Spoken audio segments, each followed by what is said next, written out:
Greetings, Battle Brothers. It's me, Aurelia Tempris, defender of the Golden Throne and servant of humanity. I hope you are all doing well today. Hello. Hi. Before we get started, I have a story I need to tell you. It involves today's stream.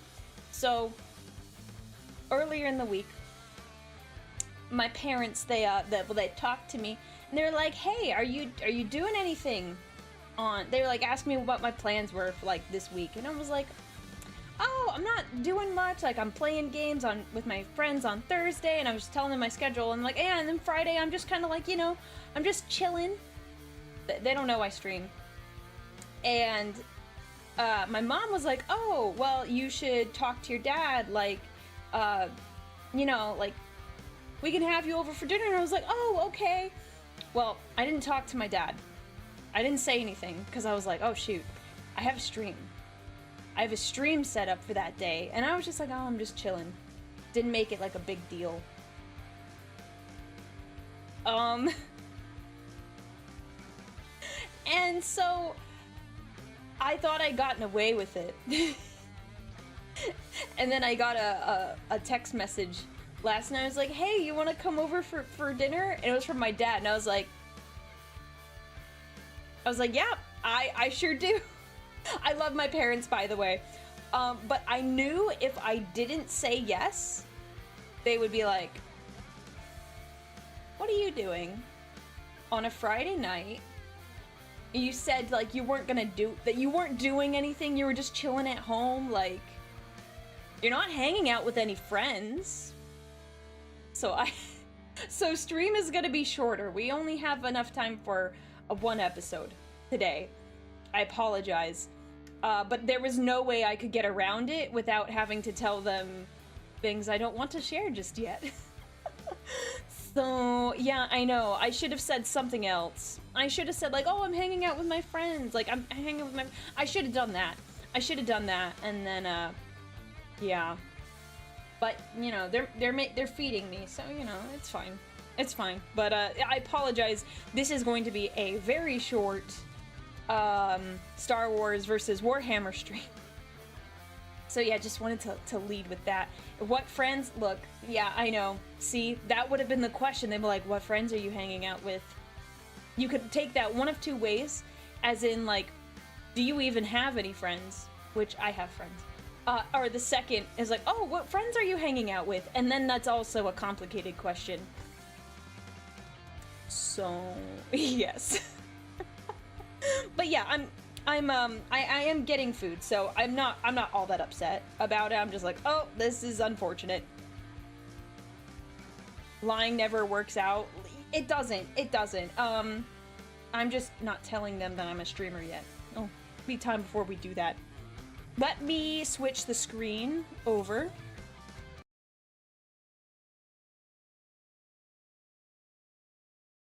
Hello. I have moved the screen over here. So now you can see. I was actually moving my hands while I was talking, but now you can see them. Next time, say you're working hard and doing your best to bring love into the world and money to your bank. Well, you see, I could do that. I don't think they would believe that.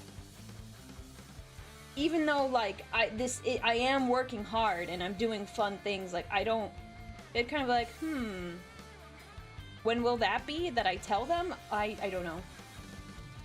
I'm debating, like, at what point do I tell them? I almost told them, like, I thought about it for, like, half a second, telling them when I had my, front page of Twitch stream, but then, like, I was thinking about it, and it's, like, a lot to throw at them all at once. Because, like, I was really excited because it was front page of Twitch, collab with a bunch of Warhammer people, like, one of the goals of mine was met by, like, being able to, like, collab with Bricky. Like, there would just be a lot, and I didn't want to, like, overwhelm them, so I didn't tell anyone. So, like, I thought about that, and I'm trying to find the best way. Is it, like, just to, like, cold turkey tell them if I ever go full-time with this, which is, I don't expect that to happen, or do I just, like, tell them when it's convenient? I don't know. So there's naked nails. Yeah, so it was really bothering me, but I got nail polish remover. I cut them. They were bothering me too much. So we'll see. I don't know yet.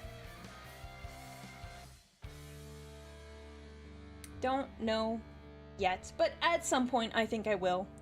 It just may be a while. You guys see me decent? Is my face getting cut off? Only when I turn my head. I'm gonna slide myself over. One sec.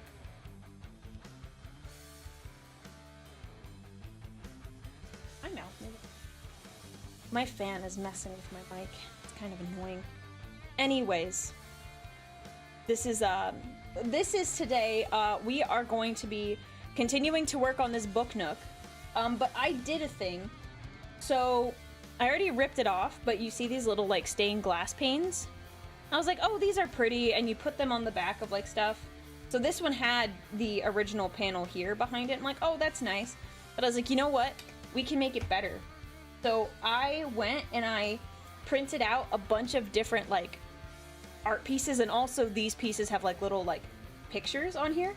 So I cropped them and made them really small so I could put them in the book nook. So we're gonna basically have one that's like sanguineous, and it's like stained glass, and it's cool.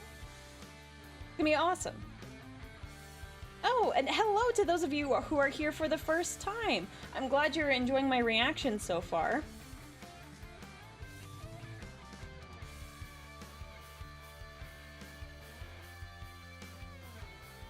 Oh, this is perfect. So I think this will look cool, and then I'm gonna see how many of these I can get in here. These are already, picture frames are already super glued down, so I might like cut them really tiny and then like try to glue them in there, but we'll see what happens. But we should get started right away because I have to be at my parents' place in about 2 hours.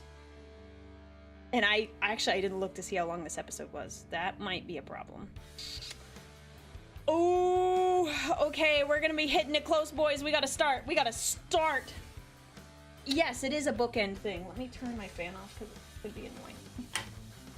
Okay, gents, we gotta get going. We gotta get started. Stay there. Okay, we're gonna start. Just like last time, the tiny video is here.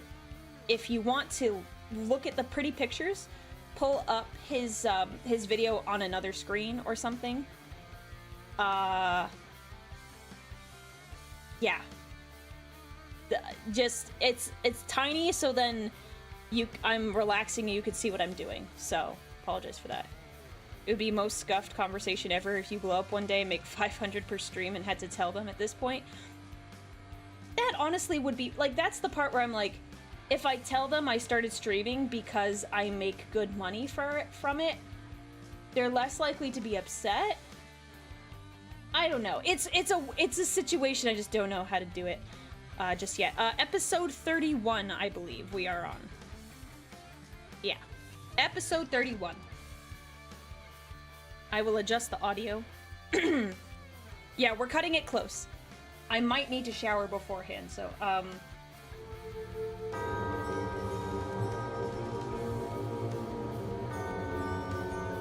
I do have some wiggle room. I told them a time range, so we're probably gonna be fine. In theory.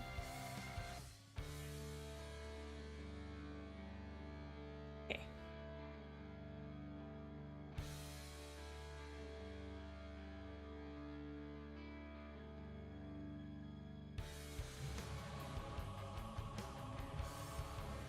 Oh, thank you for telling me about my background music. Thanks.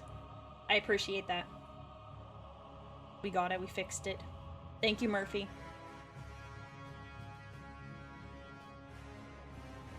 And thank you, Paul. Paul, you told me to. Yeah, you don't want to mix that audio. We should be fine, even if I pause it. I don't think we're gonna get too off the rails. in theory.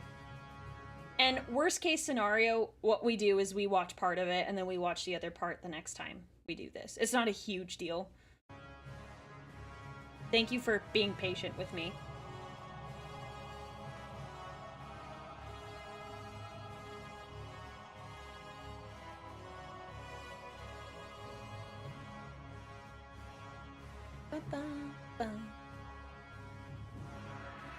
The room was dark before Dooku entered it, encased in a thick miasma of shadow, which the— How do we feel about that? How do we feel about that? And yes, I'm also not sure. I know I have a propensity to yap a lot, so good. I want a couple more goods before I press play. Hi, Froggy! Thank you for resubscribing. I wish I could talk more, but I'm in a time crunch, girl. I love you. Alright, we're good. Let's do it. The opening of the door cut into, light from the corridor beyond scattering darkness, which collapsed into the silhouette of the former Jedi Master. The fleeing shadows did not have to go far, harboring in his body as well as within his mind. His steps were equal parts dignity and devious pride. His straight like back giving Dooku's no swagger. sign of the tremendous weight he carried, the lives of countless billions born in his right hand, the ultimate fate of untold trillions cradled in his left. As a Jedi, he had served as defender to these things, both soldier and fortification against the powers of change and violence. Not the true powers of change. So he had thought. Yeah. Yet, even before that illusion had been shattered, when he had been fully under the seductive thrall of the Jedi purpose, he had never felt as he did now. For now, he was no mere defender, though that title too still crowned his name. No, now he was Lord, Judge, Master, Persecutor, Savior, Destroyer, and Defender. He's a lot of things, I see. He was Sith. I need to grab my And glue to the stick. meager mortals who gathered under the mantle of his power, he was as a god. And that was a weight the Jedi would simply never know. And he was not even the mightiest god. That particular deity was, as yet, hidden, enthroned as Lord of Dooku's New Order from behind a veil of lies and insidious secrets. Insidious A secrets. veil that the Dark Master now parted as the door closed behind the Sith apprentice. For a brief time, the darkness repossessed the space, slithering hatefully into those places which had been taken from them by the light beyond the doors. Only to shrink back, fleeing into long shadows as the bright blue image of their master appeared in the center of the room. Dooku allowed the aforementioned weight to carry him gracefully down to the ground, kneeling and bowing his head before the robed holographic image of Darth Sidious. "My master," said the Count. "Rise, Darth Tyrannus. He does a good I have Palpatine. finished observing the results of today's battles, specifically Hypori. Give me your opinions of the events that have transpired," said the Dark Lord of the Sith. Dooku rose just as smoothly as he had descended, his eyes meeting those of his master. For the Confederacy, how Dooku a is day like of Grace incarnate. dubious gains and losses, with one particular victory of can't- note. Even those among the Separatist Senate seeking Froggy, you shouldn't procrastinate. You shouldn't procrastinate. You should do your chores. You should do your chores. to downplay the recent victories will find it hard to ignore or dismiss the successful reveal of our newly deployed and empowered Supreme Commander. He acquitted himself most impressively, both as a leader of the droid forces and as a combatant against the Jedi. I have no doubt that his involvement will lead to Grievous. many more victories for the Confederacy and even more dead knights. He said, "That is very good news for the CIS's war effort. But what about the master plan? How does this bode for our future empire? Asked Sidious. Dooku paused to consider for a moment, answering carefully but honestly. In the short term, this is precisely what we need. The Republic may have taken Munilist, but with the preservation of Hypori and the offensive we shall soon launch from there, the balance of the war should remain poised on a knife's edge, further cutting into the Republic's morale, and thus enabling you to pass the reforms you need, while all eyes watch the war, said the Sith apprentice. And what of the long term? Asked the Sith Lord. Dooku nearly winced, but kept his face perfectly placid and controlled. You were supposed to help me procrastinate. You were the chosen one. I am not certain that there is a place for our new Supreme Commander in the regime we are building. Nor do I have a tremendous amount of faith that we will be able to stretch his service to the conclusion of the war. While he is a singularly effective weapon, his loyalty is uncertain, he admitted. Look at that. That looks so much nicer. Commanded the And Dark it's all Lord. Warhammer themed. As you well know, we altered him, Got a both little physically blue. and metaphysically, to better suit our needs. He is a powerful weapon now, more so than he ever was. Though he has no connection to the Force, his combat instincts are more refined than any I've ever seen. And thanks to the enhancements we've made to his mind, he has quickly surpassed even my most prodigious Force-sensitive apprentices when it comes to the mastery of lightsaber forms, both of the traditional order and of the Sith. The Count explained.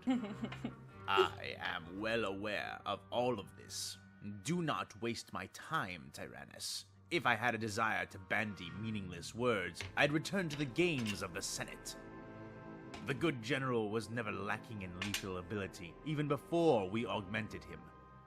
Those benefits, however useful, were always secondary to their true nature, making sure we can control him. We've sequestered him from organic soldiers who may be subject to his charisma. Through cybernetic augmentation and chemical therapy, we have He got the cleansed him of Riz. his past. Grievous has the Riz. Through sorcery and the power of the dark side, we have ingrained within him a hatred of the Jedi that burns as brightly as my own.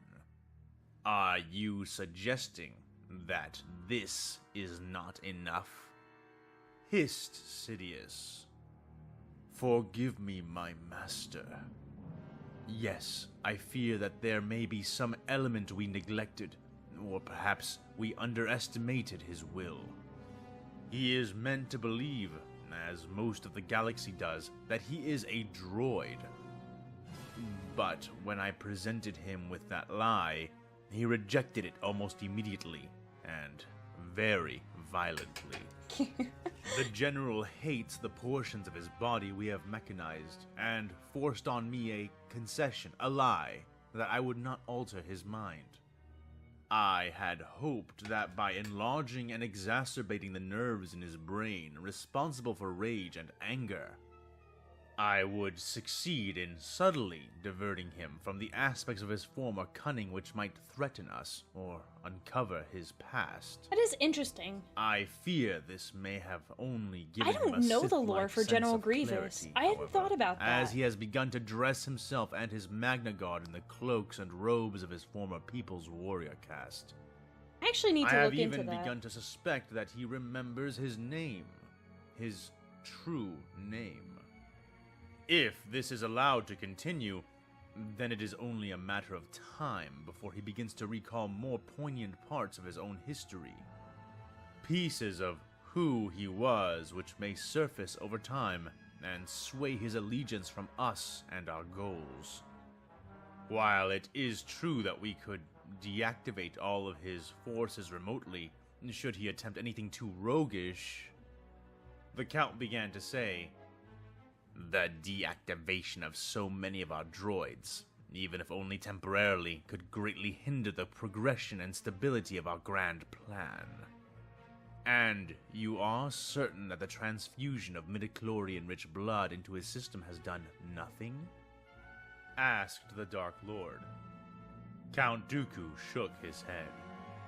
I am afraid not. Good to know. I'm gonna have to look into it. The I don't know midichlorians Grievous died lore. hours after the transplant, and at no point did he seem to even brush against any sensitivity to the Force.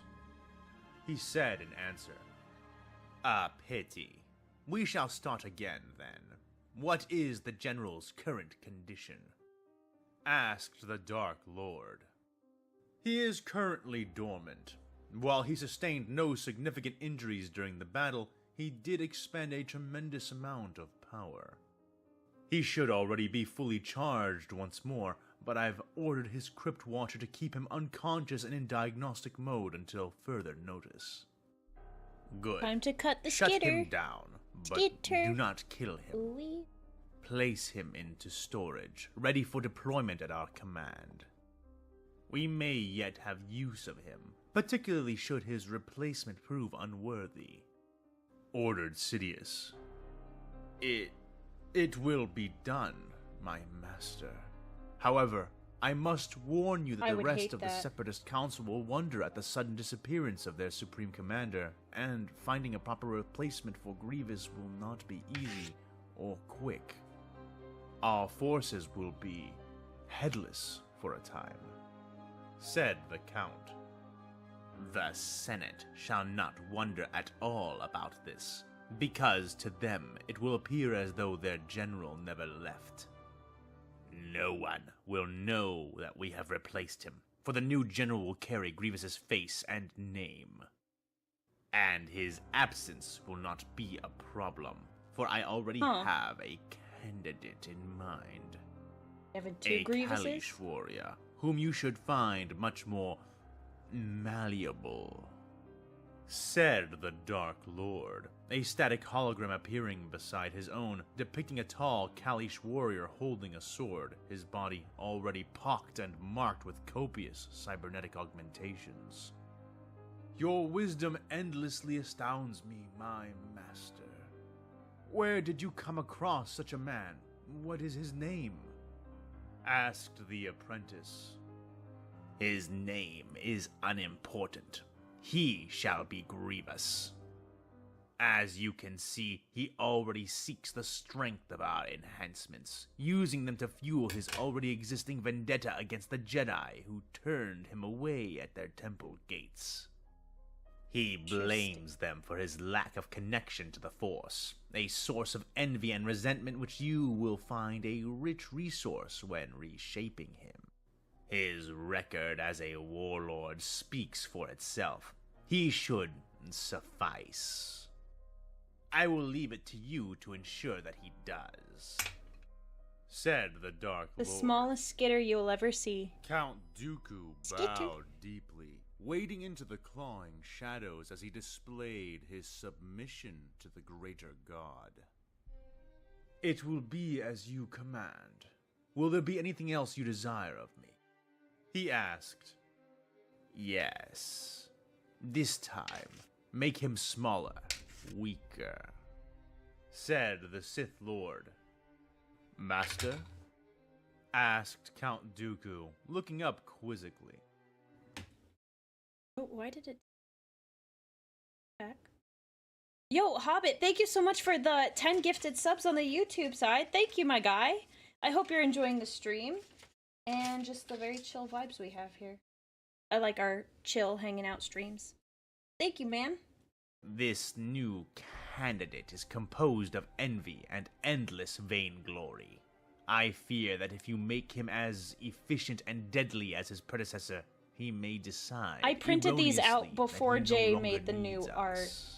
I totally would have, but Shape I him, printed these out train him, a while ago. but make sure he never forgets his place. We are the scions of the Force. Even the Jedi have worthier claim to greatness than our new general, even if they lack the wisdom or will to seize it, said Sidious. As you wish, breathed the gray-haired Count, standing up straight as the light of the hologram began to die. Good. And remember, Tyrannus, we must not wake Shilal unless we have no choice. Should he realize our treachery, then he may decide that the difference between our order and that of the Jedi is too slight in his small mind to warrant anything but the same hatred. Best we not risk his rampancy unless we must. And with those final words, the fate of Quaymanjai Shalal, the dreaming demigod of war, was set. Or so it would have been, were it not for the twisting of fate which would occur nearly 4 years later. Shilal had been destined to dream until his death, when the shutdown signal came for all the droids and deactivated his life support systems, leaving him Grievous to lore die does fit into 40k alone really well. and You're hidden right, away ALJ. beneath the vast factories of Hypori. But in this new future, the deactivation signal did not come as it should have. Instead, a different signal was received.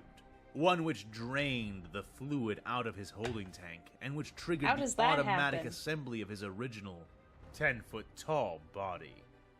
One which woke the grieving dreamer, and began a new nightmare. Well, that's interesting.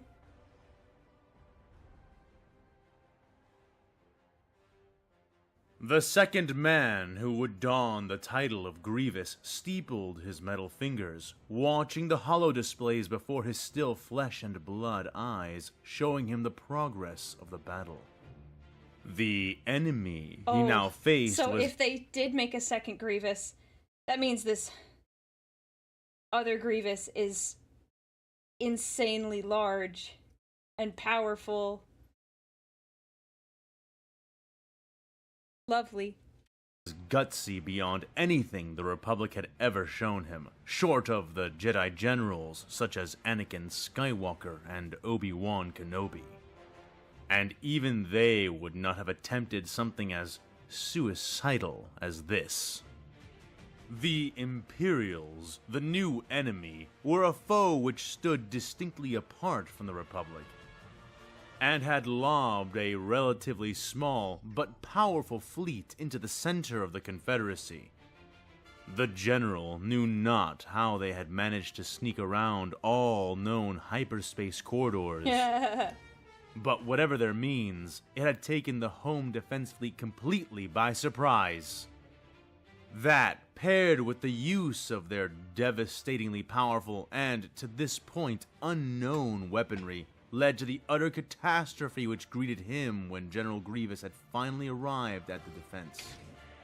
Even before his arrival, the general had been fine-tuning the counterattack, using existing communications with the besieged fleet and planet to better coordinate his approach. More and more ships lost contact with him throughout the process. Even the planet itself ceased outbound communications. But the information they had relayed had been enough. Grievous ended the general recall order, instead mustering his forces in a proper formation within a neighboring system, instead of feeding the ships, fleet by fleet, to the enemy combatants. Additionally, he was briefed on the use of the most devastating weapon wielded against their local forces around Raxus. An armament that was being referred to as the Star Launcher. This weapon could strip the shields and melt the hulls of even the most powerful Confederate ships. But it appeared to be a missile or projectile of some kind, and was used sparingly as opposed to continuously.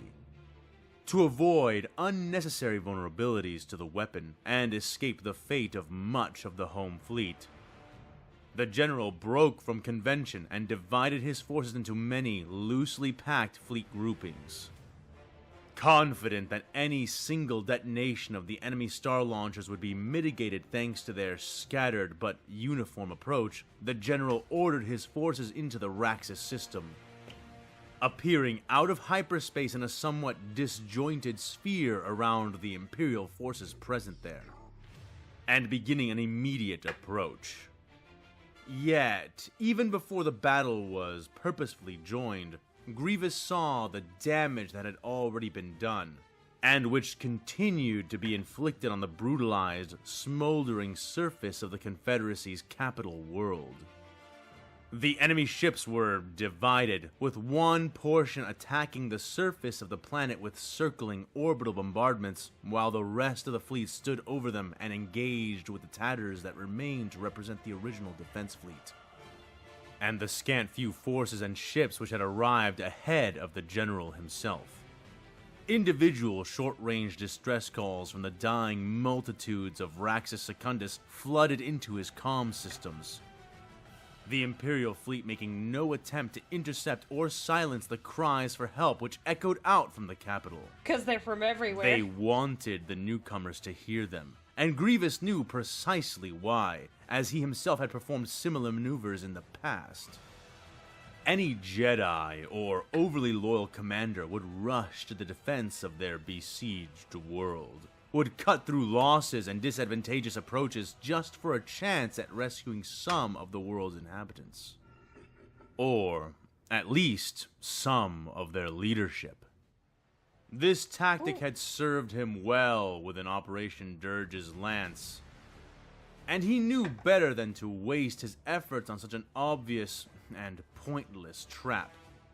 He was the Supreme Commander. None would question him, not even his name, and so he did not mourn the loss of the Separatist Council. Instead, he silently thanked them for their sacrifice as the enemy fleet found itself in a complete disadvantage. Divided and expecting a reaction born of loyalty, compassion, or surprise. Instead, he gave them cold, brutal cunning, and directed the approach of his ships towards the active battle fleet first, completely ignoring the sieging ships as he continued to encircle the entire remaining fleet. His cruisers and destroyers took damage as they closed in, and, being spread out, forced the Imperials to pick them off a few at a time. And the fleet at Grievous's command was many multitudes of times larger than that which they faced. Losses were all but irrelevant. Even so, the Imperial ships gave much better than they got, and their shields and armor seemed particularly thick and troublesome to destroy. But to this problem, Grievous had the solution of nigh unending Separatist vulture droids, and swaths of disposable droid-crewed destroyers to shelter his cruisers behind. Sorry for the noise. Gradually, but surely, the battle began to tilt away from the Imperials who were attacking, forcing their bombing fleet to disengage, though they left precious little of the world they had been sieging intact behind them. The Imperials were packed and forced closer and closer together, their sturdy ships acquiring blazing wounds which bled fire and steel into the void. As, one after another, the smaller giants among them began to crack apart and break. When enough of such vessels met their burning end, the clustered, surrounded Imperials gave up their attack and made a break for the nearest Lagrange point in the system.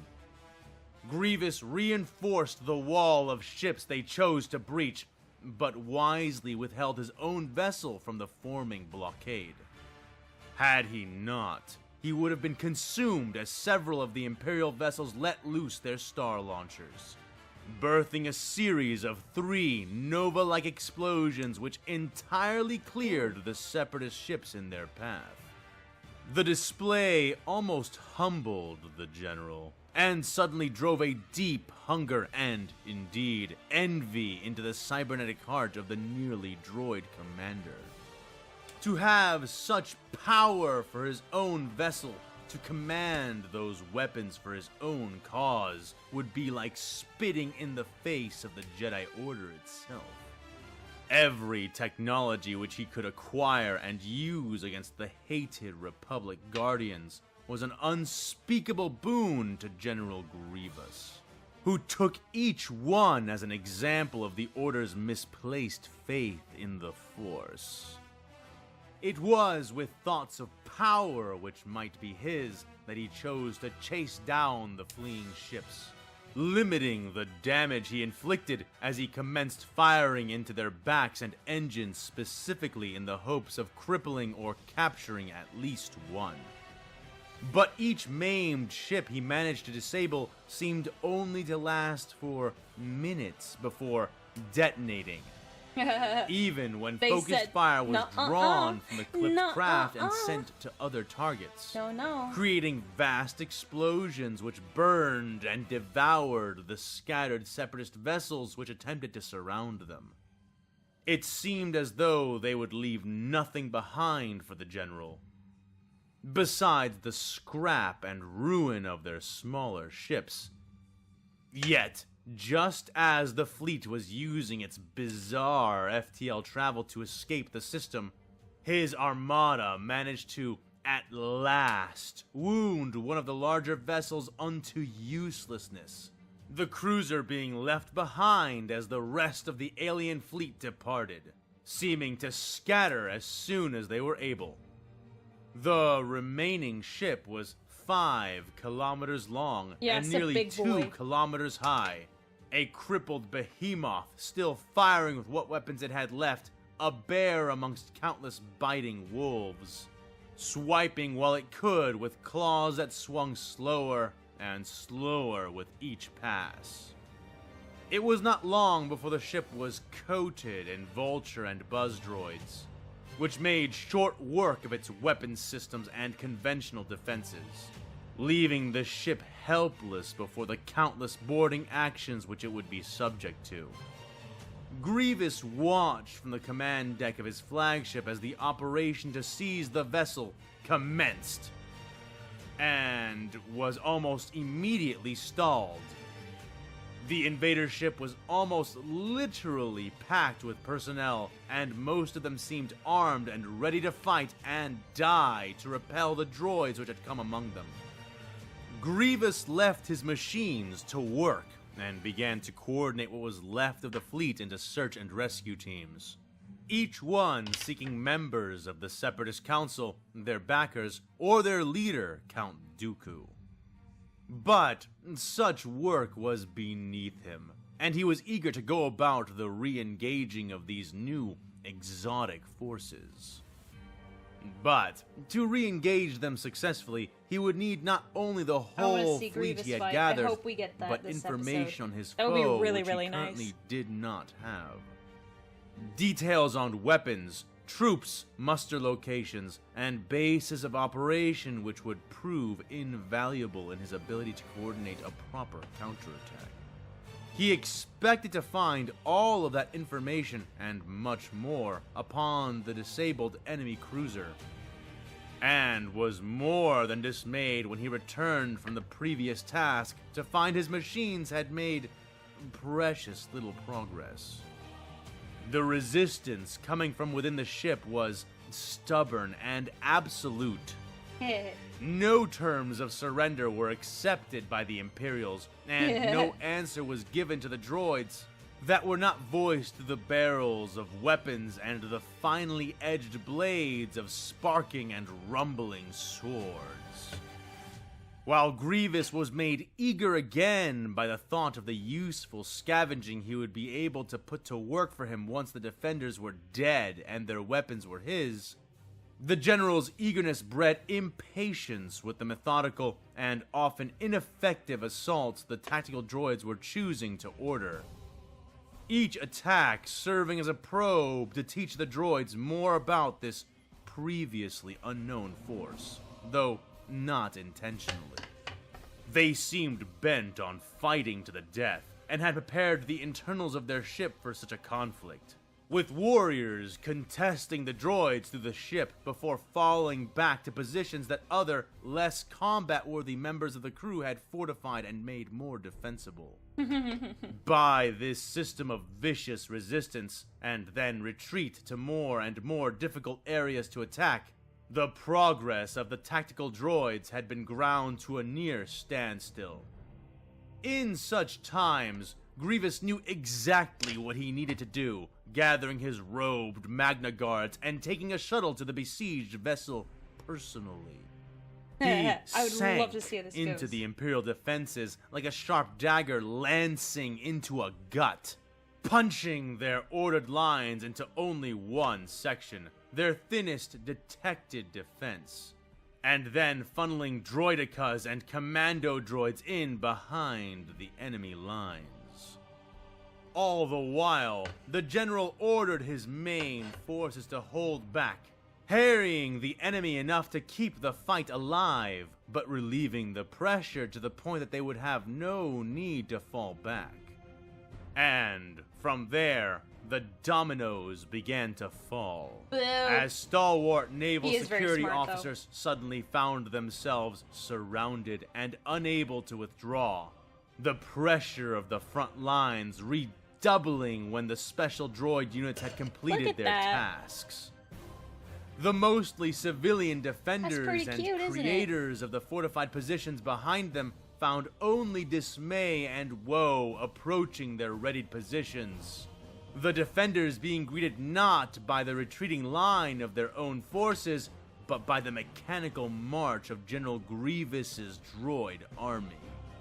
Regardless, they fought stubbornly for many more minutes before they were unwound by the cunning of the droidified Supreme Commander of the The Confederacy. droidified.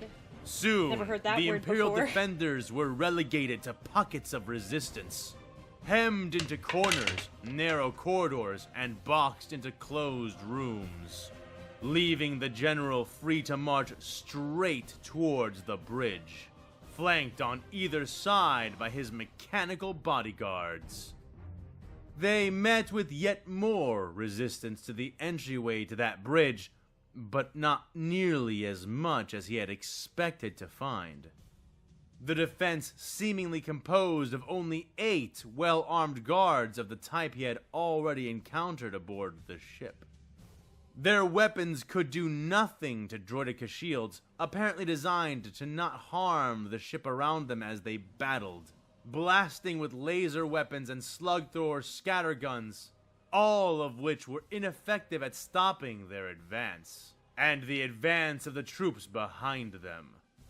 It was not long before the doors to the bridge began to glow red hot, as 4 different sabers penetrated its surface and began to cut simultaneously through the metal, gradually forming a rectangular slice that Grievous kicked down contemptuously, striding inside with a cough and a hack, looking around at the bridge crew.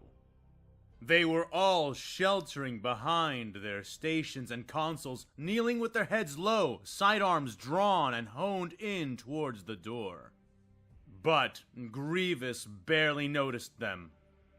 Instead, his attention was drawn towards the man in the center of the survivors, standing unafraid, not even indignant, massive arms folded behind his back, his still, straight body writhing with countless mechanical tendrils and arms which emerged from his enormous red armor. Standing beside this huge man, bracing a long, 2-handed weapon against the command chair of the ship, was a human who Got a was tech mark dressed in in there. navy blues, his bionic eye focused through the scope of his gun. Which one of you is captain of this ship? Grievous demanded as his droid guards filed into the space, filling one half of the room. "I am," said the man in blue, his voice tight, barely constraining his obvious hatred. This surprised Grievous somewhat. The man was half the size of the armored warrior who stood beside the ship's command chair. And of the two, it was the former who seemed to be the most in command, not the latter. Regardless, That's Grievous how it chose be. to address him. Captain, your ship is disabled. Your crew are defeated. And dying at my hands.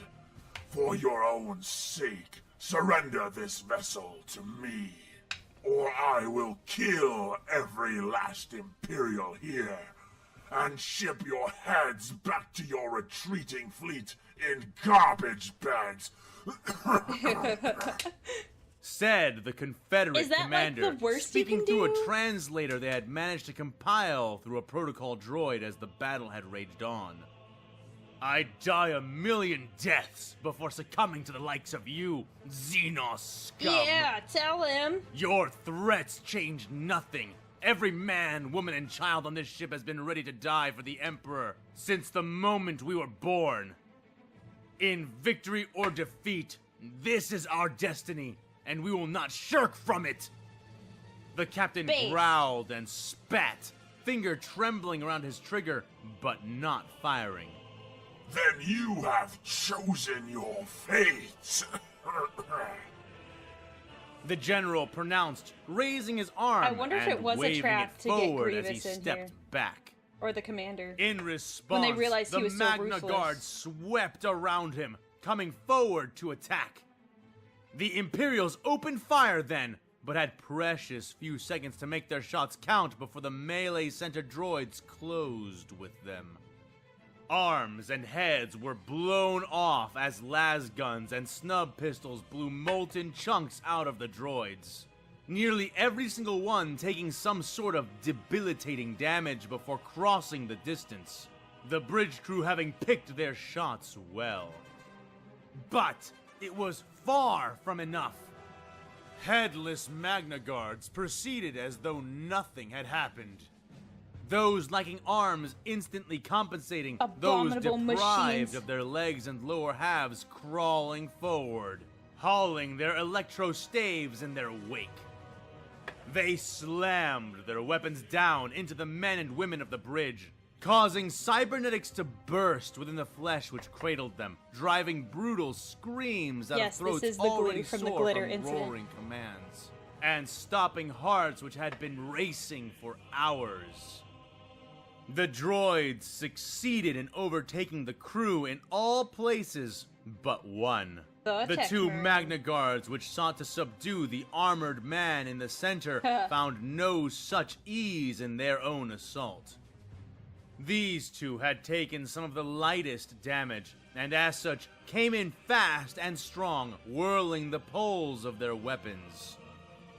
Both were surrounded and entangled within an expanding mesh of mechanical tendrils as they approached, hardly able to come within weapons range of the bizarre warrior before they were pulled apart by his many arms, which coordinated their attacks in such a way as to avoid the biting sting of the ends of the electrostaves. He discarded the pieces by tossing them aside like junk, throwing one of the weapons he had taken from them, hurling it like a lance and aiming for the body of one of the Magna Guard droids who were beating the captain, chastening the officer with merciless strikes of their staves. The throw caught one in the chest, piercing all the way through with the force of its momentum, Base. and spearing the other, pinning the droids to each other and tossing them off of the spasming captain. The Red Warrior followed that up by blasting the conjoined foes with a weapon he held within the slithering mass of his tendrils. The gun was another sort of slug thrower, which gave the sound of deep thunder with each discharge, blowing the guards to inert pieces before it was turned onto the others. All the while, the warrior barely seemed to budge, arms still folded behind his back, posture straight, gaze fixed on the general at all times. That's creepy. The Magna Guards attempted a valiant counter to this man's weapon, but any who could draw close were seized and torn apart, and the others were swiftly eliminated by the explosive ammunition of the thick gun. Even so, the droids had largely succeeded by the end of the scuffle, and all but the wounded captain and the unfazed Red Warrior lay dead. How long till we get a prime arc in the story? bridge. Unlikely. Despite this, Unlikely. the warrior It's did not 40K. pause the attack, becoming passive once the offending droids had ceased existing. Grievous focusing. coughed and laughed, stepping forward once again and drawing forth 4 lightsabers. He stood tall, his white and red cape falling away to reveal the whole of his towering mechanical body. Well done. But your heroics end here. I have been personally trained in lightsaber combat by Count Dooku. And Even the Jedi cannot stand before me. brother. He said, his 2 arms splitting and dividing into 4, each one holding a lightsaber, all of which activated at once. Excellent. Said the armored warrior. What? Grievous snapped back. He's like, ah. You wish to test yourself against the greatest warrior in the galaxy? He asked, stalking forward cautiously. The Imperial warrior shook his head. I was uncertain as to whether or not you were General Grievous. But I can confirm from this display that you are. With my enemy confirmed, I can at last begin the 3rd phase of the plan. Blowing up the He ship. told the alien general. Plan? What plan? I don't know why he's saying this. Grievous asked, and now it was the warrior's turn to laugh, or rather, chuckle mechanically through the speakers in his helmet. Wait a sec. Why would he say this then? Did you really think we were retreating from you? Do you think you will find our fleets fleeing back towards whatever territory you imagine we are protecting? The Imperial asked General Grievous. No. We are not retreating. We are scattering, forming battle groups. You see, it's not enough to decapitate you. You vile creatures, living in contradiction to the Omnissiah's laws. Yep. Parading yourself in steel and circuit, whilst corrupting the divine intention of the motive force. No, we must obliterate you, utterly and entirely, so that none in this new pathetic universe will ever think to construct such abominations ever again. Based, very based. He said, kicking the remnants of a still sparking Magna Guard with his boot. You rant and rave, but it means nothing. Even if your fleet has scattered, my fleet will follow them the moment we are done here. You will fare no better separated than you did together. Some worlds may burn, but so long as I live, the Confederacy lives. Who said you were Something gonna you live? and your empire will soon learn and regret. Spat the general, already creating a list of the most important worlds he would need to rush to defend as soon as he had this under control. But the Imperial warrior shook his large, helmed head. No, you won't be What leaving. makes you think you will ever leave this ship? I have already ensured that you will die here, and Yeah. your disgusting union of worlds will follow you into the grave. Said he.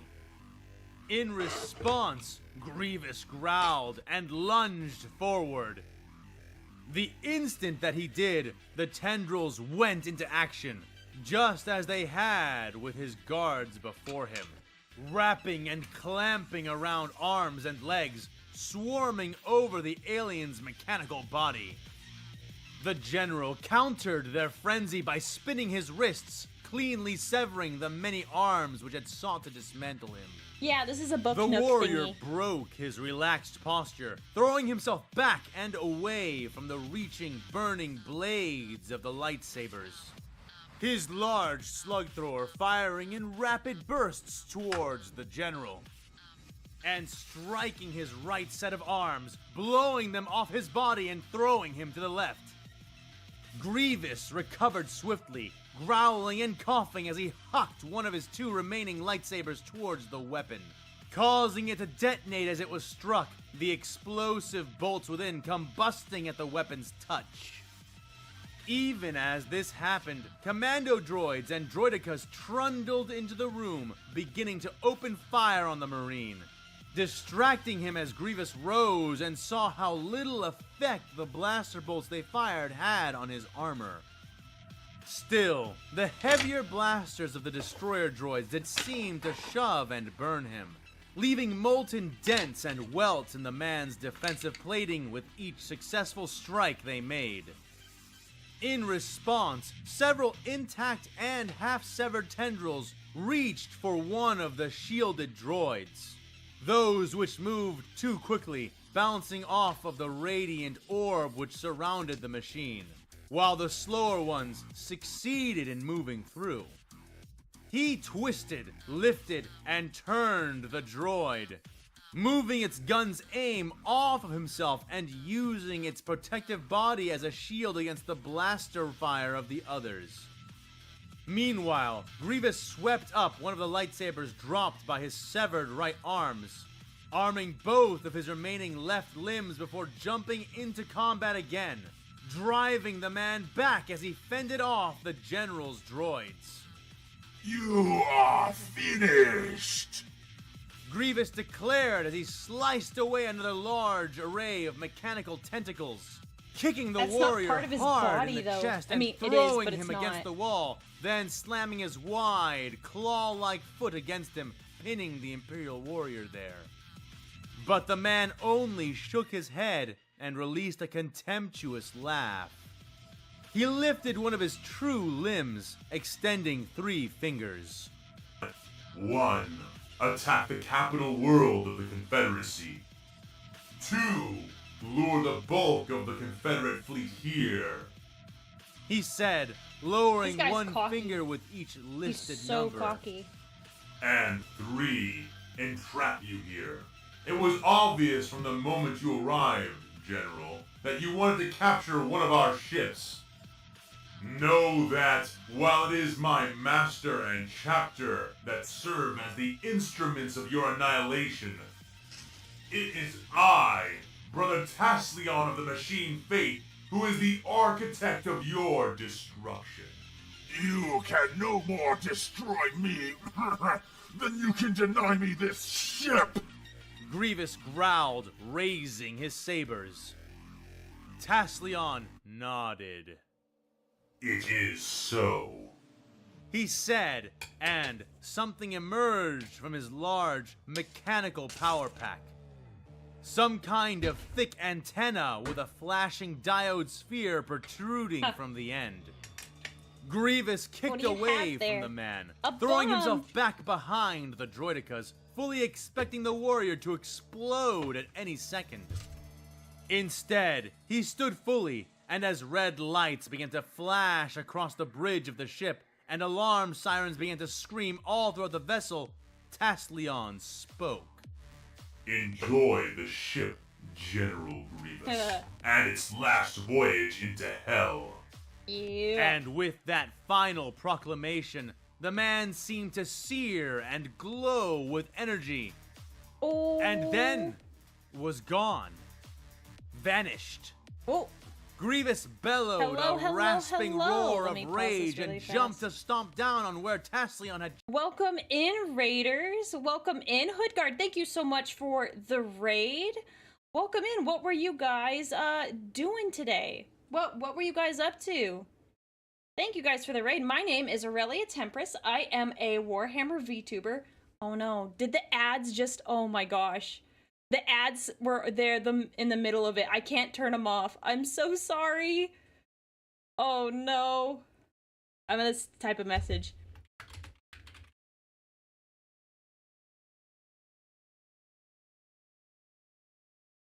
Oh man, I feel so bad. You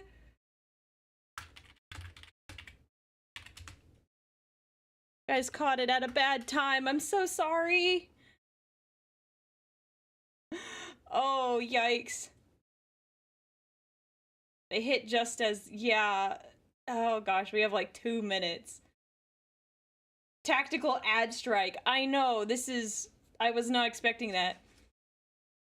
Hello, Raiders. Hi! I hope you're doing good. I don't know what to say. They can't hear me. Because none of them are following me. Or, well, none of them are subscribed. That's really what it is. Hi! Hello! Thank you for getting the shout out in. That's good. Be strong, brothers. 1 minute left. I'm so sorry. Oh, Dino Fan, thank you for gifting the sub to Hoodguard. Hi, Hoodguard, if you can see this. Welcome in. I'm so sorry about that. It still has like a little less than a minute. I'm gonna glue this down while we wait. Bruh, what are the odds? That was like terrible timing. It's funny because I do that specific like layout of ads to avoid like pre-roll stuff. But it's like a lot of ads all at once because I want like new people to like check the stream out. And it's just terrible. Terrible, terrible timing. Okay. Like 6 seconds now. Okay, we're good. Okay. Oh, I feel so bad. For those of you that stayed from the raid, I apologize. My name's Aurelia. I'm a Warhammer Vtuber and variety streamer. If any of you are still in here, what were you guys doing? What were you guys doing today? I am so sorry that happened. It was poor timing. Yeah. If I normally snooze the ads when a raid comes in. Yay, I'm so sorry. I think you also, Hoodguard, you got gifted a membership by one of my community members. Hi, what were you doing? I'm so sorry that happened. That is the worst timing ever.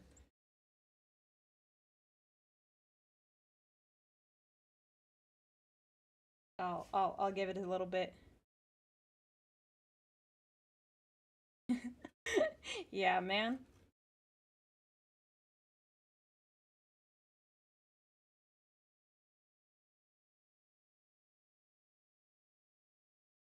I was painting up some Tomekeeper a Death Watch Scout. Ooh, that sounds nice. That sounds really cool. I'm not doing minis today. Oh, I actually should change what this is. I'm actually doing miniatures today. I said it for just chatting, but it should be miniatures and models. Thank you for reminding me. There we go. Oh, Master Hobbit, thank you for the subscription as well. Well, I apologize for that. I hope your mini painting went well. Please apologize to your community on my behalf about that. That really, really sucks, and I hate it when that sort of thing happens. So I apologize. I hope that you enjoy the rest of your day. I am unfortunately working on a project inspired by Eric Swinson.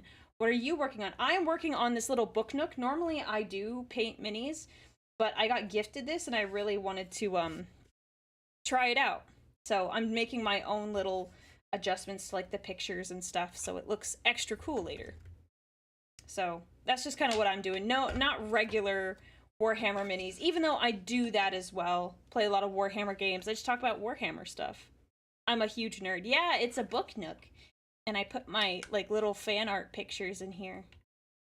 Yeah. Very cool. My fiance loves these. I've only ever got one. This is my first one I've ever done, so. I picked one that was, like, gothic-y themed, but I'm a huge Warhammer nerd, so I was like, I have to make it something cool. So, all right, we are gonna continue because I have to like leave my house in like an hour.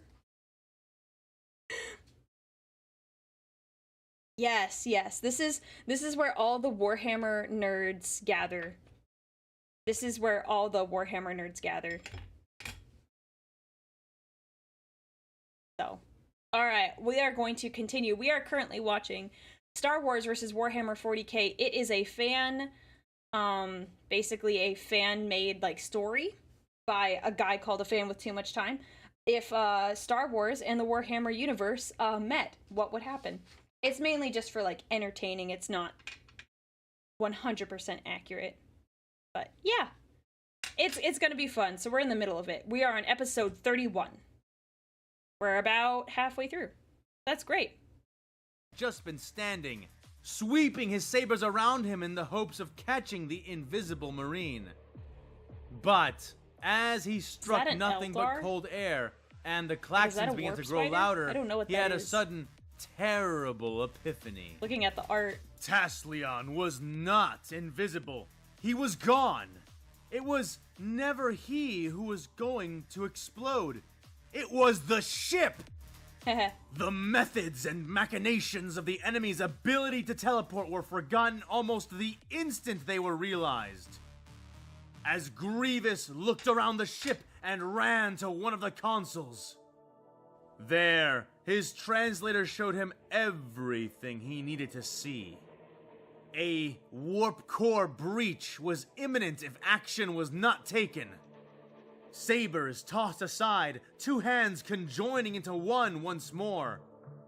The general began a frenzied tapping across the control console, attempting to do what was required to prevent this catastrophe from reaching its conclusion. But the moment he tried, his access was denied, and he almost smashed the console in frustration. That's when a groan had him turning his head around, noticing the wounded captain who yet remained alive. Man, you just gotta suffer, man. You! The general barked, stalking towards the man who slumped in the command chair and seizing him by the throat. End this madness, or we will both die! Yeah, he said he was okay with that. He ordered, throwing the captain against the console and then slamming his head down into it, pinning him there with one half of his remaining arm, while the other split and held a saber to the back of the man's neck, letting him feel the heat and burn of it. The captain gasped, voice pained, but smirked nonetheless. Access as he denied. looked up at the machine monstrosity that was General Grievous, using his human eye to project his contempt as well as his resolve. It is better to die for the Emperor than to live for yourself. He pushed past clenched teeth. Grievous sliced the man's head off with a rage-filled bellow. He looks like turned, a clone. bending down and hefting one of in the this art, electrostaves but perhaps and making to throw it, aiming that's for probably the not clear custom viewing then. ports in the front of the bridge. He began to speak as he did. All forces, retreat from the ship, now! I would He have led with began. that. It was his final order, and it was incomplete, devoured by the sudden, cataclysmic ball of warp fire which burst the ship apart, catching all the Confederate vessels which had been docked to it, and many of the others which were nearby in the wake of the screeching, mind-shearing Warp blast. drive explosions, no joke. The trap was sprung. And with so many tactical droids caught in the explosion, the fleet of the Confederacy floundered. Even as Imperial warpcraft began to People reach are out, dying and you're laughing? striding over the placid This sea is of different. souls as they honed in on those Confederate worlds which were most responsible for the production and control of the droid armies. Mechas 3, Utapau, Metalorn, Balmora, Gentis, Hypori, and many others soon played host to small Imperial battle fleets. Fleets which lacked the numbers to perform the devastating orbital bombardments that had brought Raxus Secundus to its end. But the Imperials would encounter only paltry, ill-informed resistance. The defense fleets of the assailed planets unprepared for the sudden rush of aggression the Imperials would show them. And even less prepared for the devastating weapons the battle groups would deploy to bring ruination to their worlds. Davik Thune had taken his time with the brutalization of the capital of the Confederacy. But when it came to these constituent worlds, he allowed no such dalliances, ordering his divided fleet to drive in through enemy resistance, drop their payloads of world-ending armaments, and then to depart for the rendezvous location. The lightning strike fashion of these bombings yielded immense results. I don't doubt it. On most worlds, at least. But a few, by one method or another, fended off these wounded wielders of woe. And one world in particular did far, far more. The Confederacy burned that day, but from its ashes would rise a new monster. A new order! Though the Crimson Razors knew it not, they had awakened a sleeping giant. I didn't know if it was Crimson Razors. One of cold Good to know now. blood and pitiless steel. One which was all too accustomed to fighting hopeless wars against invaders of greater size, strength, and technology. It would come to be known as the Bane of Razors. But this monster would, in truth, be the bane of far more, both for this galaxy and the next. Oh. That's interesting. Dooku's signal to Hypori was sent only minutes after he had confirmed General Grievous's death. The message carried aloft on hyperspace communication terminals, and arriving well before the incoming Imperial fleet. The signal reactivated medical droids, and awoke a facility which had lain dormant for nearly the entirety of the Clone Wars. Here comes new Grievous. The living corpse of Quayman original Jai Shalal lay, dreaming in half-sleep, bathed in Bacta and preserving fluids. Little more than a half-face, a brain, and a floating sack full of organs. But that did not last. An electrical current was forced through the fluid, jolting the organic remnants within, drawing out silent screams from the dreamer.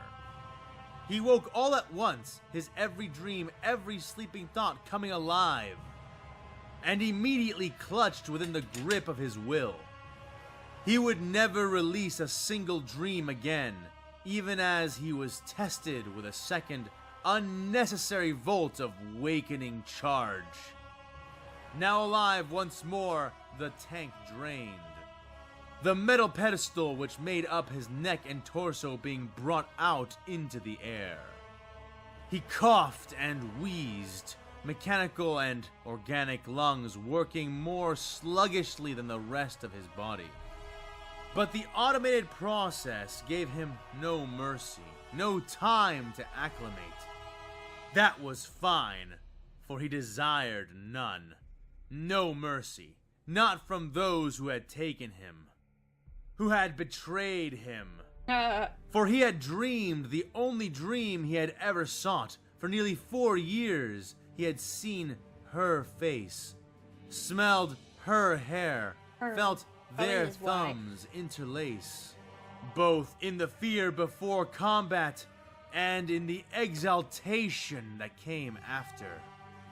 They had taken her. Taken his memory of her from him. Oh. Never. That's bad. Again. Every guy has While a her. the dreamt one could not ascend wasn't to the expecting gods that awaited her, she lingered where she had been born. In his dreams. Dreams of war, dreams of love, and dreams of betrayal. Be it by the will of the Force, or by the spirit of his loss, or even by the regenerative properties of Kalish mines and the influence of the Bacta he had been submerged within. The general remembered it all. Remembered why he grieved, and by that, what he was. And he was no errand boy, no slave, no droid. In spite of this knowledge, his body was assembled around him like one. Internals swiftly placed inside his dismantled torso, armor sliding over his organ sac. Mechanical servos and actuators being plugged into his neck and chest, allowing the general to shudder as his limbs were reattached. Sparks of tingling pain shooting up through him as artificial nerves were connected to old, unused ports. The ruthless reconstruction took just over 10 minutes to complete. Grievous held parallel on a table-like mechanical rack, his arms and legs bound to either side of him in order to restrain his twitches and spasms as he rapidly adjusted. Reptilian eyes squinted into the medical lights which faced down on him, the only lights in that dark, cursed room. The final piece of his ensemble appeared, hovering over his face. It was his mask, the bone-white vestment descending like a perverse death shroud. Hailing not the fall, but the rise of General Grievous. It squealed and sealed to what was left of his face before the table tilted forward within the room. Count Dooku was already waiting for him. He described it in a manner as, do you remember when Darth Vader, when he was on the operation table getting all his like stuff put in? It basically just like, that's basically what he just narrated right there. The mask descending. Yep. Him, though not in person. The Sith Lord appeared before his general under the sky-colored veneer of a hologram, standing and looking imperious as ever, if somewhat older and more maligned. "General Grievous, can you hear me?" he asked. There was a pause then, as the slitted pupils of the nearly droid general eyed the leader of the Confederacy. I can, Count Dooku, he said at length. "Good. It is good to see that you have recovered," said the Count. Grievous said nothing. He's gonna lie to We him. have, unfortunately, little enough time to catch you up. After the successful Battle of Hypori, you suffered unforeseen complications during your resting cycle. We were forced to intervene to save your life. But the procedure to do so has taken a very long time to complete. Dooku He lied. does not believe you. how long? Asked the general. 3 years by the galactic date. I don't know how you can, like, convince him of that. How in the world do you convince him of that? I don't... Oh, it's taken 3 years!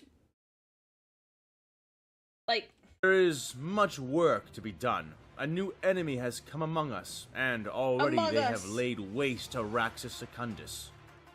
And I have reason to believe that they are en route to our factory worlds, including Hypori, even as we speak. They will arrive in a matter of days, if current estimates are accurate, said the Sith Lord. I have forwarded to you all the data we have on them, including Republic data that we have obtained from our secret contacts within the Senate. He continued before suddenly being cut off. Ronderu Lich Kumar, said Grievous. Count Dooku attempted not to reveal anything when the name was spoken, but the narrowing of his eyes was not missed by the Kalish warlord. Who is that? Asked Put on a the baseball Count. game he can immediately recognize. The answer came slowly, as Grievous looked first to his right and then to his left, eyeing the restraints which held him.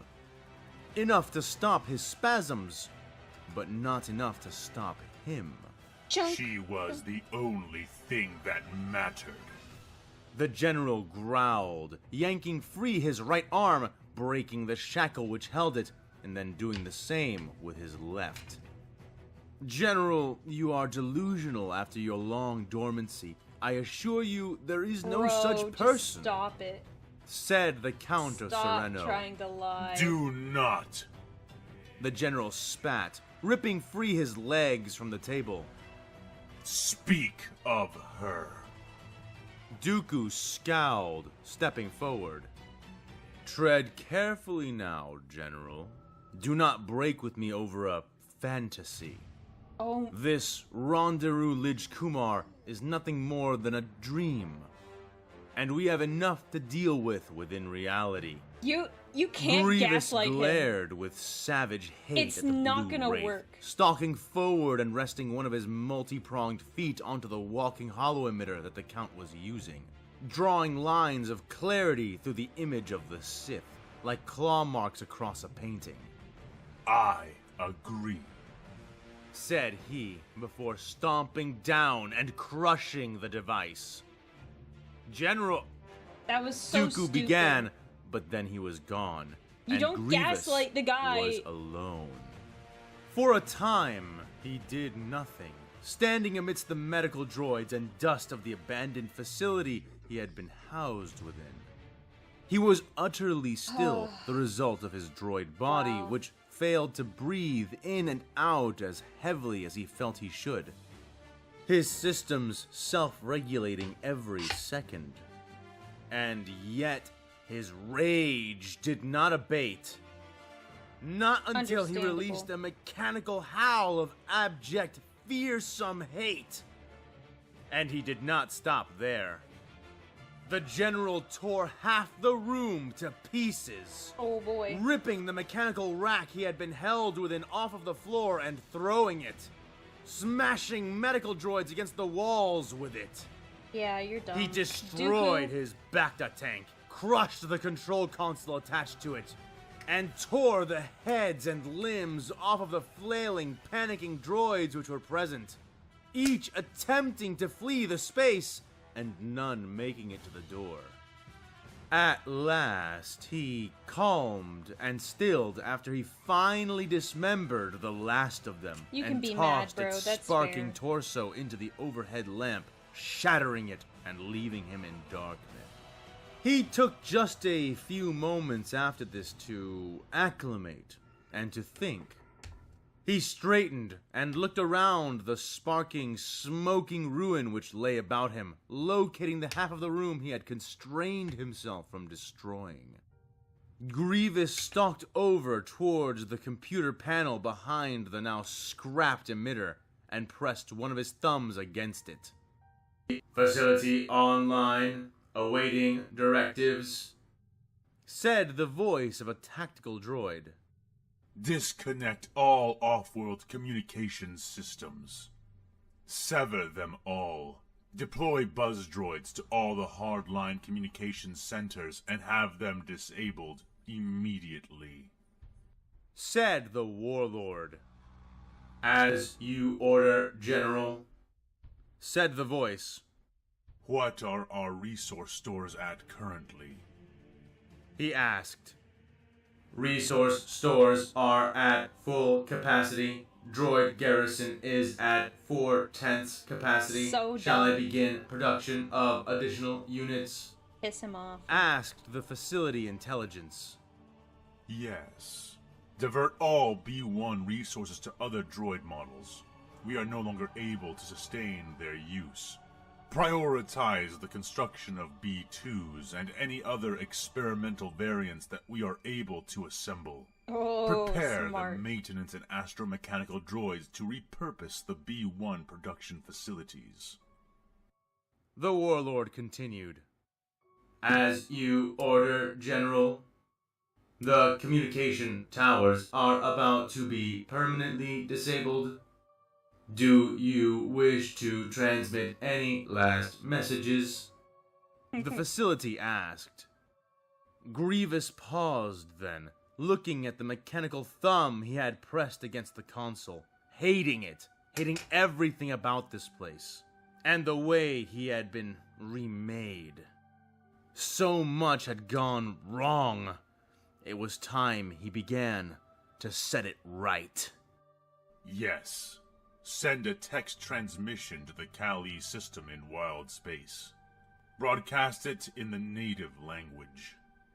He said, Roger, what shall the message be? The droid mind asked, Tell them, the dreamer has awakened. Well, that'll be interesting. That, I don't imagine, will be good.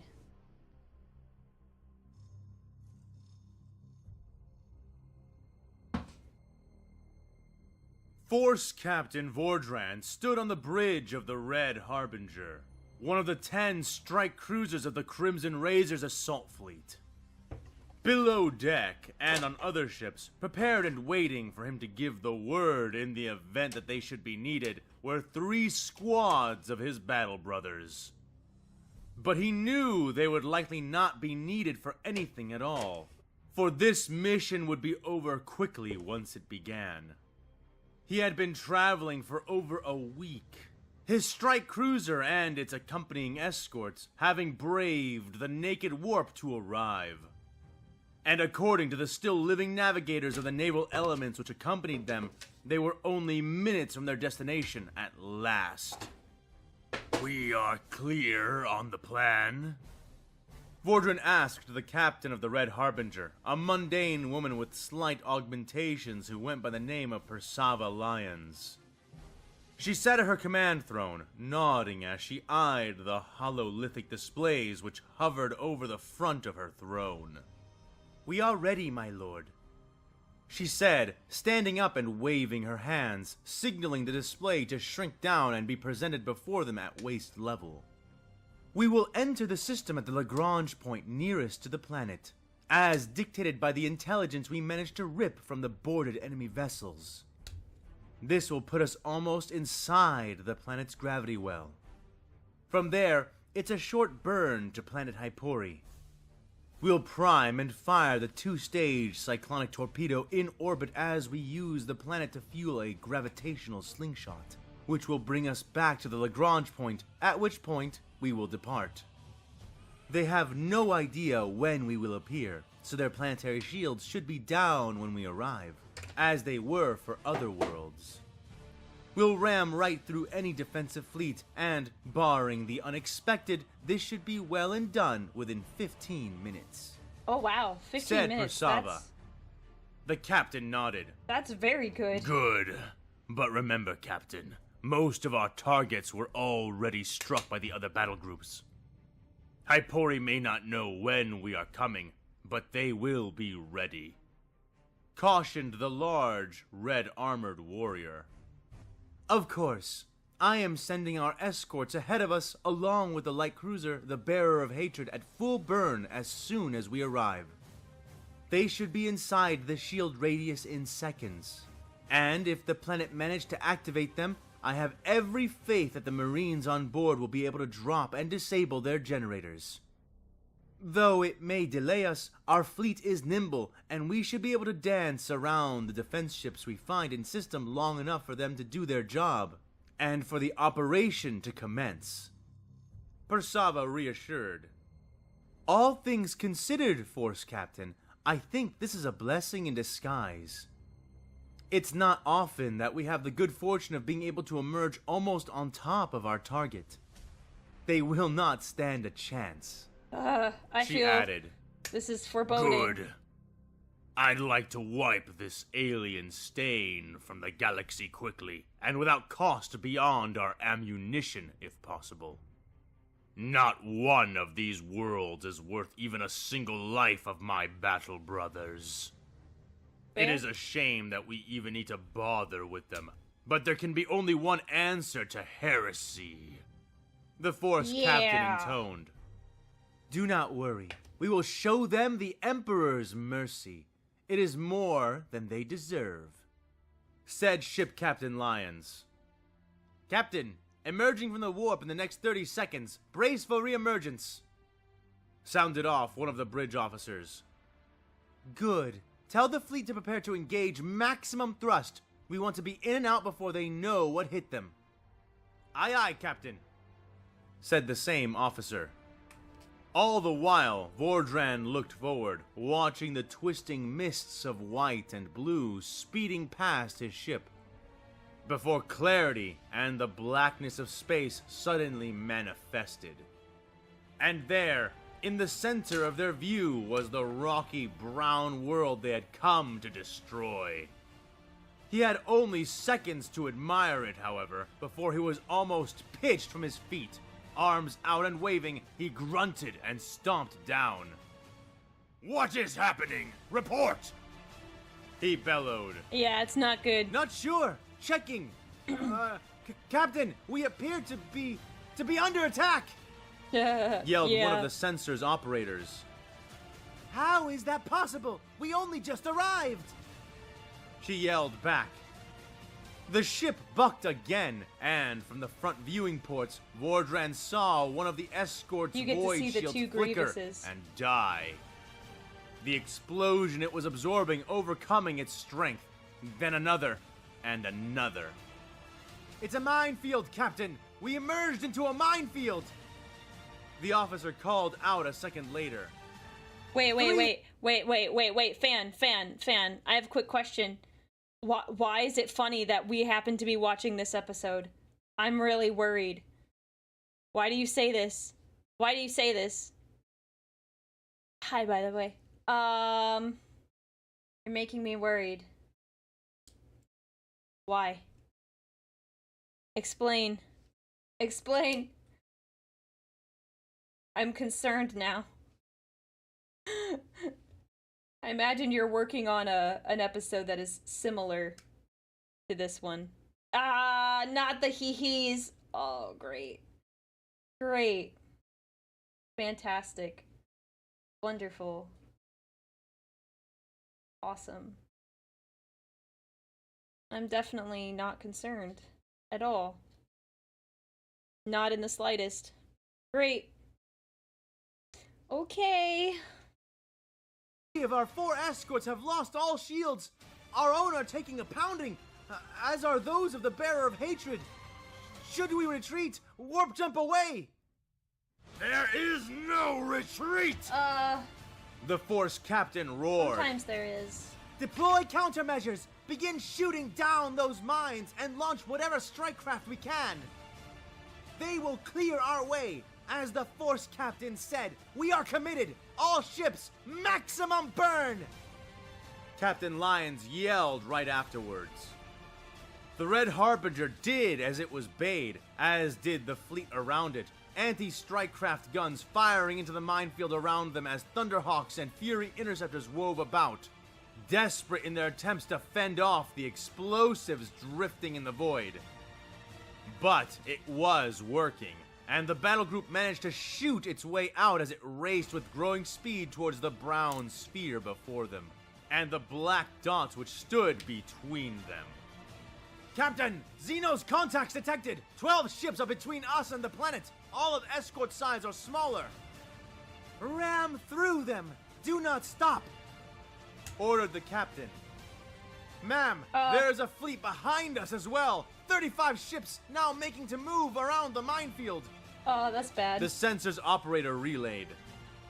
Ignore them! By the time they get around those mines, we will already be in orbit of the planet!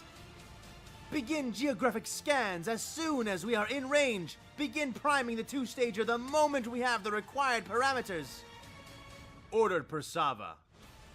Vordran could only watch as their ships continued to accelerate, unable to lend any tactical advice on a battlefield which was so different from what he was used to. Yeah. He had to have faith in the captain and the ships. For now, they were truly committed to the fight. The escorts burned ahead, led by the light cruiser, which was putting everything it had into its engine strength. Its shields flagging, but intact. Yeah, I wouldn't have ignored the It made people contact behind with the either. enemy ships first, sprinting through their outbound fire and smashing into one of their larger cigar-shaped ships. It began to break apart, and then exploded violently.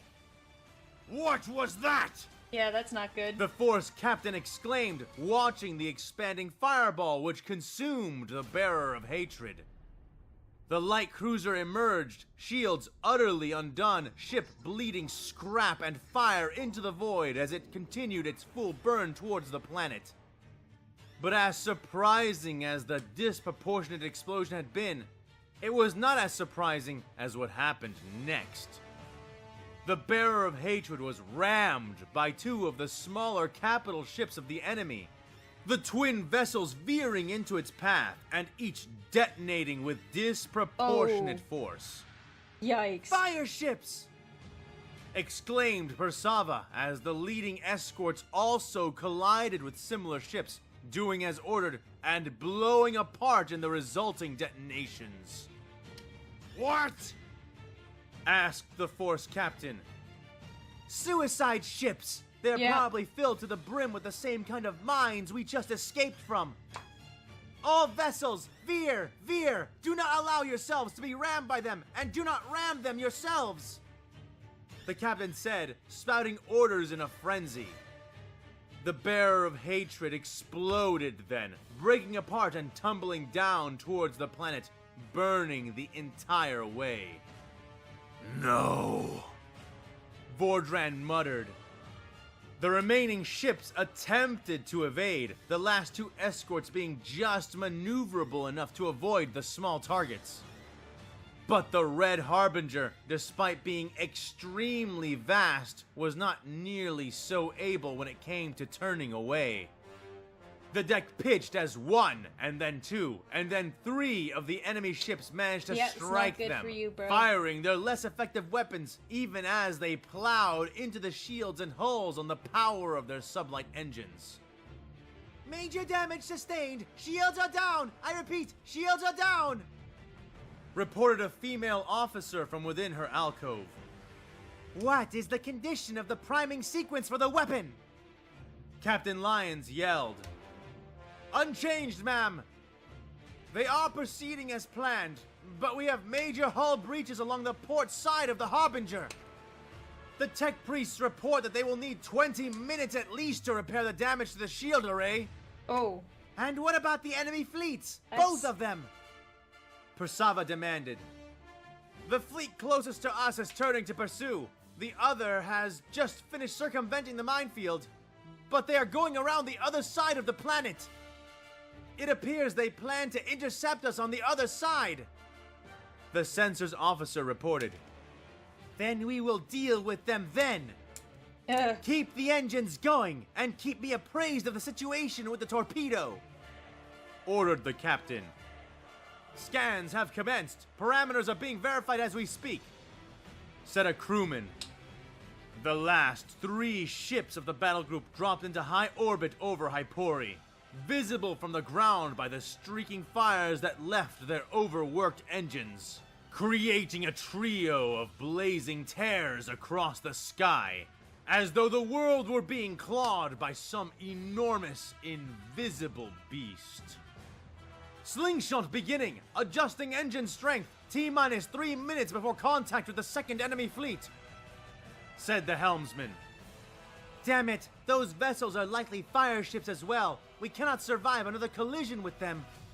What's the time left on the priming sequence? When can we fire? Barked Persava.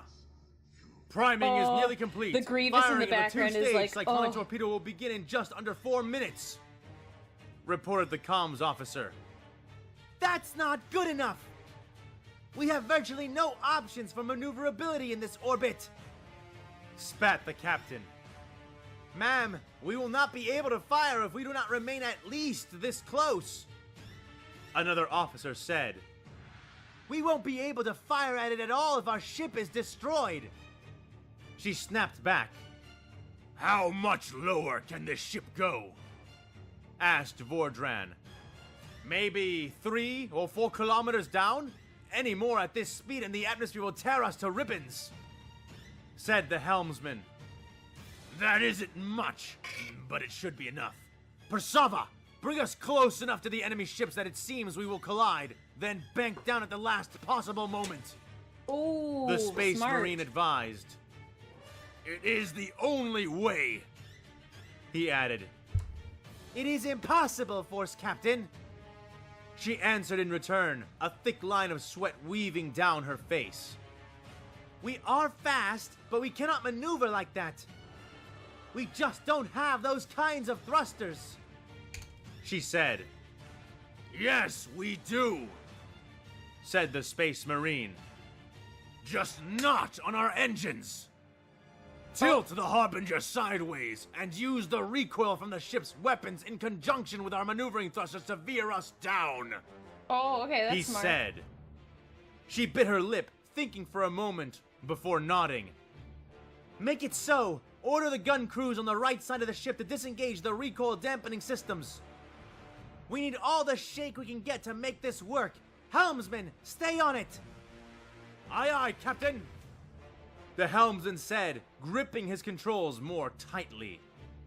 The same orders were relayed to the escorts as well, and minutes later, they could see the Confederate ships speeding towards them, cutting fainter lines of fire in the atmosphere as they rushed to meet.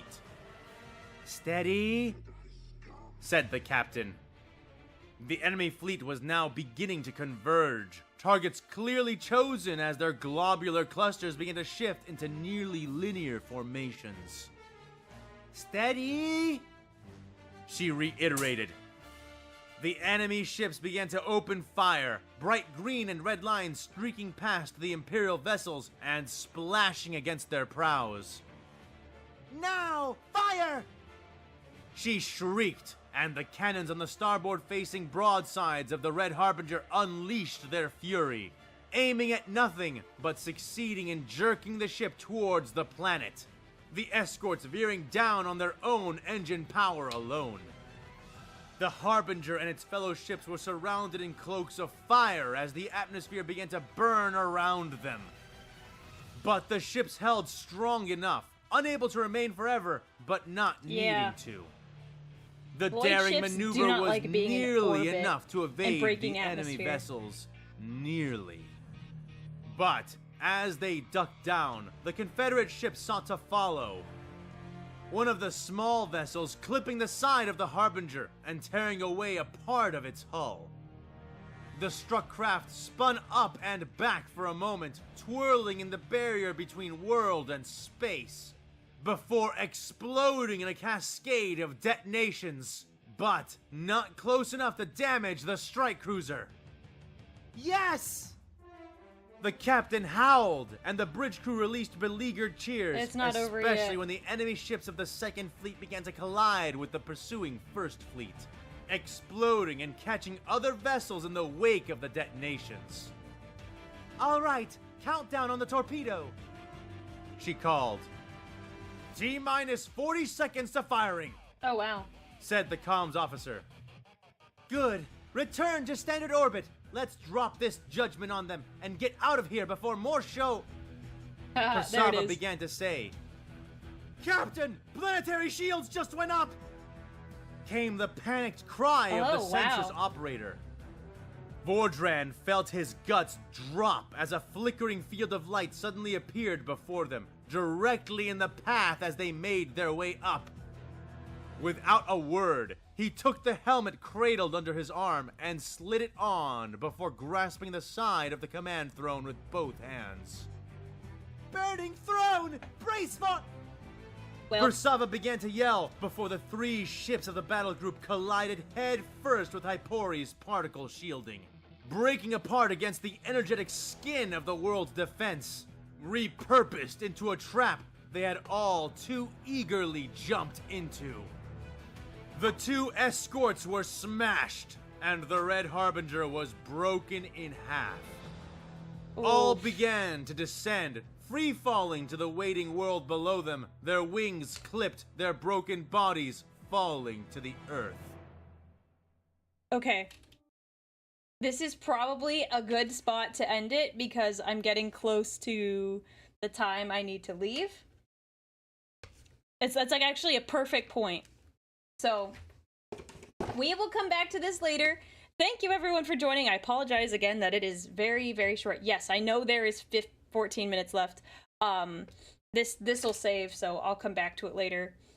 But yes, so I apologize that we have to end this early. My parents don't think I have friends, and they asked me to come over, and I was like, oh, yes, okay.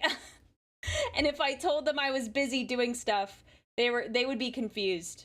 That's like the very short version, because I already told them I was just hanging around today. So I need to leave. I need to leave my place so that I could go meet them. So, no stream tomorrow, but we will have a stream on Sunday. We are painting the Femstodes. It will be awesome. And, sorry, some of your comments are funny. So we're doing that on Sunday. It'll be nice and chill, but no stream tomorrow. Thank you guys for joining. I will see you later. No raid because I don't have the time to linger and I don't want to do that to someone. So, I will see you later, guys. Please, please, please do leg day. Do leg day.